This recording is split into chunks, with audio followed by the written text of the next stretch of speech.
가장 어두운 시간은 바로 해 뜨기 직전의 시간이라는 말이 있습니다. 그런 의미에서 어둠은 단순한 어둠 그 자체가 아니라 해가 뜨기 위한 과정의 의미를 가지고 있습니다. 어둠이 짙을수록 밝음을 간절히 사모하게 되고 짙은 어둠 후에야 밝음의 소중함을 깨닫게 됩니다. 오늘은 예수님께서 십자가에서 대속의 피를 흘리신 성금요일입니다. 기독교 역사상 가장 어두움이 짙게 깔려 있던 시기입니다. 하지만 이 어둠은 어둠으로 끝나지 않습니다. 우리가 잘 알고 있다시피 가장 찬란한 부활의 아침을 맞이하는 과정입니다. 우리도 부활의 영광에 참여하기 위해서는 십자가를 지나지 않고서 그 부활의 기쁨과 감격을 누릴 수 없습니다. 오늘 본문 말씀을 통해서 예수님께서 지신 십자가의 은혜를 더 깊이 묵상할 수 있는 귀한 시간이 되기를 간절히 소망합니다. 오늘 우리는 이사야 53장과 요한복음 19장을 보았습니다. 이사야는 구약의 복음서라 불리고 특별히 53장은 복음의 진수로 불리워집니다. 이사야서는 예수님께서 이 땅에 오시기 약 700년 전에 예수님의 십자가를 눈에서 보는 것 같이 생생하게 묘사하고 있습니다. 그리고 십자가에 못 박히시는 의미를 성경의 어느 곳보다 분명하게 말씀하고 있습니다. 이사야를 통해 고난당하신 종에 대한 예언의 말씀이 성취되는 곳이 바로 오늘 우리가 읽은 요한복음 19장입니다. 이사야 53장 1절에서 4절까지 예수님께서 당하실 고난에 대해 말씀하고 있고 요한복음 19장에 예수님이 겪으신 순환에 대해서 잘 기록되어 있습니다. 이 부분을 너무 잘 묘사한 영화가 패션 오브 크라이스트이죠. 너무 생동감 있게 표현해서 어떤 분은 너무 잔인하다라고 말을 하지만 실상은 더 잔인하고 더 혹독했을 것이라 말하는 학자들도 있습니다. 하나님이신 예수님께서 이 땅에 육신을 입고 이런 고난을 당하신 이유가 무엇입니까? 첫 번째로 우리의 죄 때문입니다. 이사야 53장 5절에서 6절에 그가 찔림은 우리의 허물 때문이요 그가 상함은 우리의 죄악 때문이라 그가 징계를 받음으로 우리는 평화를 누리고 그가 채찍에 맞음으로 우리는 나음을 받았도다. 우리는 다 양 같아서 그릇 행하여 각기 제 길로 갔거늘 여호와께서는 우리 모두의 죄악을 그에게 담당시키셨도다. 예수님께서 찔리신 이유는 우리의 허물 때문이고 예수님께서 온몸이 상하신 이유는 우리의 죄악 때문입니다. 우리의 그릇 행함 때문입니다. 믿지 않는 사람들이 가장 거부감을 가지는 말이 사람은 모두 죄인이라는 말입니다. 당신은 죄인입니다. 그래서 십자가의 은혜가 필요합니다. 라는 말을 들으면 반감이 생깁니다. 나름 도덕적으로 살아가고 집안에서 직장에서 착하고 성실한 사람이라는 그런 말을 듣고 살았는데 나보고 죄인이라 하니 100번 양보해도 사람의 본성에 욕심과 이기심이 있기에 죄가 있다고 생각해 보아도 아무리 이해가 안 되는 것은 사회적으로 죄를 저질러 감옥에 들어가 있는 범죄자나 법을 한 번도 어긴 적이 없는 자신이 같은 죄인이라는 말에 반감을 일으킬 수밖에 없는 것입니다. 하지만 성경은 모든 사람이 죄를 범하였다고 말씀합니다. 죄는 히브리어로 하타인데 잘 아시는 대로 표적에서 빗나가다라는 뜻입니다. 하나님의 뜻과 기준에서 벗어나는 모든 행위와 상태를 의미합니다. 구체적으로 죄가 무엇인지 주님께서는 마가복음 7장 21절에서 23절에 말씀하십니다. 속에서 곧 사람의 마음에서 나오는 것은 악한 생각, 곧 음란과 도둑질과 살인과 간음과 탐욕과 악독과 속임과 음탕과 질투와 비방과 교만함과 우매함이니 이 모든 악한 것이 다 속에서 나와서 사람을 더럽게 하느니라. 사도 바울은 갈라디아서 5장 19절에서 21절에 육체의 일이 무엇인지를 알려줍니다. 육체의 일은 분명하니 곧 음행과 더러운 것과 호색과 우상 숭배와 주술과 원수 맺는 것과 분쟁과 시기와 분냄과 당 짓는 것과 분열함과 이단과 투기와 술 취함과 방탕함과 또 그와 같은 것들이라. 전에 너희에게 경계한 것 같이 경계하노니 이런 일을 하는 자들은 하나님의 나라를 유업으로 받지 못할 것이요. 이런 죄악을 저지른 자는 하나님의 나라를 유업으로 받지 못하는 죄인이다라는 겁니다. 살인이나 도둑질, 음행, 호색과 같은 것들은 피할 수가 있습니다. 근데 분쟁과 시기와 화내는 것, 거짓말하는 것, 악한 생각이 드는 것, 질투와 교만과 비방과 특히 하나님 외에 다른 것을 더 사랑하는 우상 숭배, 이런 것들로 자유로울 사람은 한 사람도 없습니다. 이런 죄 앞에 우리는 무력감 속에 죽어갈 수밖에 없는 존재입니다. 스펄전 목사님은 죄를 질병에 비유하고 있습니다. 죄는 우리의 도덕성과 영혼 그리고 전인격을 병들게 합니다.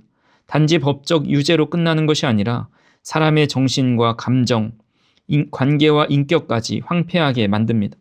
죄는 사람을 약하게 하고 진리를 혼동하게 만들며 결국 자아를 파괴시킵니다. 하나님은 이러한 죄를 단순히 벌하시려는 것이 아니라 치유받아야 할 병으로 여기십니다. 이는 하나님의 긍휼에서 비롯된 은혜로운 시각입니다. 우리가 하나님 앞에 설 때 우리 자신이 죄의 환자임을 인정할 때 비로소 하나님의 자비는 치료자로 다가오십니다. 사랑하는 성도 여러분, 우리가 육신의 질병에 걸린다면 그 병을 치료해 줄 수 있는 의사나 병원을 찾게 됩니다. 죄는 우리의 정신과 감정, 관계와 인격, 영혼을 황폐하게 만듭니다. 점점 영적 무기력함에 빠지게 만들고 자책감에 파묻혀서 하나님의 사랑을 끊임없이 의심하게 만듭니다. 이 영적인 질병, 죄를 해결할 수 있는 유일한 처방전이 오늘 본문 5절에 말씀하고 있습니다. 그가 채찍에 맞음으로 나음을 받았도다. 주님께서 채찍에 맞으심으로 죄라는 질병을 고쳐주십니다. 우리가 채찍에 맞고 징계를 받아야 함에도 불구하고 주님께서 대신 징계를 받으시고 채찍에 맞으심으로 우리 죄를 용서해 주셨습니다. 이것이 바로 하나님의 긍휼과 은혜와 사랑입니다. 의사는 병든 환자가 찾아왔을 때 나를 힘들게 하는 사람이 찾아왔구나. 이 사람 때문에 내가 수술을 해야 되고 치료해야 하는 수고를 해야 하는구나 하면서 환자를 미워하는 의사는 제대로 된 의사가 아닙니다. 환자를 치료와 긍휼의 대상으로 바라봅니다. 마찬가지로 하나님은 우리의 죄를 고쳐야 할 병으로 보시고 치유받아야 할 환자로 보십니다. 그렇게 우리를 사랑으로 대하십니다. 혹 우리가 너무나 큰 죄를 짓고 주님께 나아간다 할지라도 하나님은 우리의 큰 죄악을 보시고 책망하고 미워하기보다는 치료하고 품어주시고 회복하기를 원하십니다. 간절히 바라기는 우리의 죄를 치료해 주실 수 있는 하나님께 용서를 구하는 마음으로 나아가는 저와 우리 성도님들이 되기를 주님의 이름으로 축원합니다. 주님께서 고난당하신 두 번째 이유는 우리를 너무 사랑하시기 때문입니다. 본문 10절을 보시면 여호와께서 그에게 상함을 받게 하시기를 원하사 질고를 당하게 하셨은즉 그의 영혼을 속건제물로 드리기에 이르면 그가 씨를 보게 되며 그의 날은 길 것이요 또 그의 손으로 여호와께서 기뻐하시는 뜻을 성취하리로다 라고 말씀합니다. 여호와께서 그에게 상함을 받게 하시기를 원하사 질고를 당하게 하셨다라고 말씀합니다. 독생자 외아들이 상하고 질고를 당하도록 하나님께서 내어주셨습니다. 아이를 낳고 깨달은 하나님의 사랑이 있습니다. 그것은 어떻게 독생자를 이 땅에 보내 죽게 만드셨는가입니다. 만약 건강하고 멀쩡한 자녀를 누군가에게 살리기 위해서 내어줘야 한다면 부모는 자신이 대신 죽으면 죽었지 자녀를 내어주진 못할 겁니다. 심지어 자신이 살기 위해서 자녀를 희생시키지도 못합니다. 근데 하나님은 같은 존재가 아닌 아주 하등한 존재, 차원이 다른 존재, 하나님께 도움 하나 안 되고 원수된 자, 범죄자를 위해서 자신의 독생자를 사함 속에, 질고 속에 내어주셨습니다. 십자가에 달려 죽게 하셨습니다. 어떻게 원수를 위해서 혹은 나와 차원이 다른 미물을 위해서 자녀의 목숨을 내어줄 수 있습니까? 상상조차 할 수 없는 일입니다. 그렇게 인간인 우리는 하나님의 크고 넓으신 사랑을 측량할 수도 설명할 수도 표현할 수도 다 알 수도 없습니다. 찬송가 304장이 그런 하나님의 사랑을 잘 표현하고 있습니다. 그 크신 하나님의 사랑 말로 다 형용 못하네. 저 높고 높은 별을 넘어 이 낮고 낮은 땅 위에 죄범한 영혼 구하려 그 아들 보내사 화목제로 삼으시고 죄 용서하셨네. 하늘을 두루마리 삼고 바다를 먹물 삼아도 한없는 하나님의 사랑 다 기록할 수 없겠네. 하나님의 크신 사랑 그 어찌 다 쓸까? 저 하늘 높이 쌓아도 채우지 못하리. 하나님의 사랑을 가장 잘 나타내는 단어 중에 하나가 패션입니다. 패션이라는 단어는 열정이란 뜻인데 종교적으로는 고난이라는 뜻으로 사용될 수도 있습니다. 패션이라는 단어는 본래 고통이라는 패스라는 단어로부터 나왔습니다. 어떤 것을 이루기 위해 끊임없이 참고 견뎌야 하는 고통이 따릅니다. 그리고 감당해야 하는 고통의 크기가 클수록 열정의 크기도 크다고 할 수가 있습니다. 한마디로 정리하면 어떤 것을 너무나 열정적으로 원하는 나머지 그것을 갖기 위해서라면 어떤 고난과 어떤 대가를 지불할 수 있는 것이 패션이라는 단어의 뜻입니다. 즉 하나님은 우리를 너무 사랑하셔서 어떤 대가를 지불하셔서라도 또 자신의 아들을 내어주시면서까지 우리를 구원해 주셨습니다. 단순히 구원해 주셨을 뿐만 아니라 하나님의 자녀가 되는 권세를 주셨습니다. 오늘 본문 12절 초반부에 존귀한 자와 함께 몫을 받게 하며 강한 자와 함께 탈취한 것을 나누게 하리라고 말씀합니다. 우리는 아무것도 한 것이 없고 받을 자격이 없음에도 예수님의 희생을 통해서 주님께서 이루신 것을 함께 받게 하여 주시고 주님께서 승리하신 탈취물을 나눠 받게 하십니다.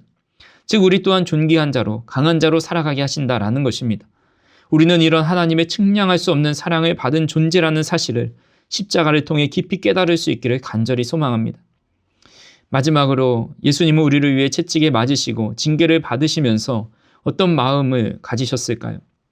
본문 10절 중반부터 11절까지를 보시면 그의 손으로 여호와께서 기뻐하시는 뜻을 성취하리로다. 그가 자기 영혼에 수고한 것을 보고 만족하게 여길 것이라. 나의 의로운 종이 자기 지식으로 많은 사람을 의롭게 하며 또 그들의 죄악을 친히 담당하리로다. 예수님께서는 10절에 하나님의 언약을 성취하심을 통해 하나님을 기쁘시게 해드린 것에 만족해 하십니다. 11절에서 자신의 죽음을 통해서 많은 사람을 의롭게 하고 그들의 죄악을 담당할 수 있었기에 기쁨으로 그 일을 감당하셨습니다. 우리는 작은 십자가도 지기 싫어합니다. 거추장스럽고 부담스러워합니다. 하지만 주님은 우리가 지은 죄의 크기만큼의 십자가를 지고 골고다에 오르셨습니다. 주님께서 십자가를 지신 이유는 분명합니다. 우리의 죄를 사하여 주시기 위함이고 그 죄사함의 은혜와 사랑을 깨닫고 주님처럼 십자가를 지게 하기 위함입니다. 간절히 바라기는 우리 주님이 기쁨과 만족으로 지신 십자가를 우리 또한 기쁨과 자원하는 마음으로 각자의 십자가를 지실 수 있기를 간절히 소망합니다. 십자가를 진다는 것은 주님의 말씀에 순종하고 주님의 뜻을 이룬다는 것입니다.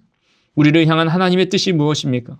이 땅에서 주님의 사랑을 실천하고 살아가는 것입니다. 예수 그리스도께서 우리를 위해 죽으셨다는 복된 소식을 전하는 것입니다. 세상이 이해할 수 없는 사랑을 베풀고 용서를 베풀고 우리 주님의 이름을 영화롭게 해드리는 것입니다. 간절히 바라기는 저와 우리 성도님들이 우리의 죄를 짊어지고 걸어가신 주님의 모습을 생각해 보시면서 제 용서함의 감격과 하나님의 크신 사랑을 힘입어서 주님의 뒤를 따라 함께 십자가를 지고 걸어가는 저와 우리 성도님들이 되기를 주님의 이름으로 축원합니다. 기도하시겠습니다. 사랑과 긍휼이 풍성하신 하나님 아버지, 오늘 성금요일에 주님의 십자가 앞에 나아가게 하시니 감사를 드립니다. 우리의 허물과 죄악을 대신하여 찔리시고 우리에게 평화를 주시기 위해 징계를 받으시고 우리를 고치시기 위해 채찍에 맞으신 그 사랑을 오늘 말씀을 통해 다시 한번 깊이 묵상하게 하시니 감사를 드립니다. 저희는 그 사랑 앞에 너무나도 작고 부족한 존재입니다. 작은 십자가 하나도 불평하며 지기 싫어하는 연약함을 고백합니다. 그러나 오늘 주님께서 우리를 위해 기쁨으로 그 십자가를 지셨다라는 말씀을 믿으면서 우리도 각자의 십자가를 자원함으로 지는 자가 될 수 있도록 인도하여 주시옵소서. 십자가의 고통이 결코 헛되지 않도록 우리의 삶으로 주님께 영광을 드리고 주님의 은혜를 드러내는 삶을 살아갈 수 있도록 인도하여 주시옵소서. 사랑을 전하고 복음을 전하고 용서를 실천하는 자가 되게 하여 주옵소서. 예수님의 이름으로 기도하옵나이다. 아멘.